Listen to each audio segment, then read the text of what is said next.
Daddy పక్కా చెప్పేది cancer ఇది అని చెప్పేసి చెప్పినాడు సార్. నేను కొన్నాళ్ళు ఆ పదం నిమ్మకాయ నాకు ఏం లేదు. తిన్నాం సార్.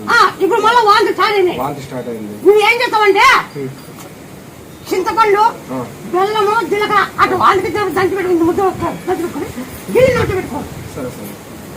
చింతపండు బెల్లము జీలకర్ర దంచి ముద్ద పెట్టు. అక్కడ వాంతికి చెప్పుడు పచ్చి నీళ్ళు ఆగి అది నోటి జ్ఞాపకం పెట్టుకో. వాంతి రాదు. నీకు ఆ క్యాన్సర్ దాని పక్క చెప్పేది ఇది క్యాన్సర్ అని చెప్పేసి చెప్పినారు సార్. చెప్పినప్పుడు సెల్ ఫోన్ చూసి ఇక్కడికి వచ్చిన నమ్మకంతో సెల్ ఫోన్ లో చూసి వచ్చినా మేము. దాన్ని బాధేస్తా నాతో అవుతాడు చేసినావు సార్. బ్లడ్ క్యాన్సర్ అట్లయితే మేలు చేసినావు. బోర్లు పడతాడు కక్కితే కూడా ఏరా నీకే కదా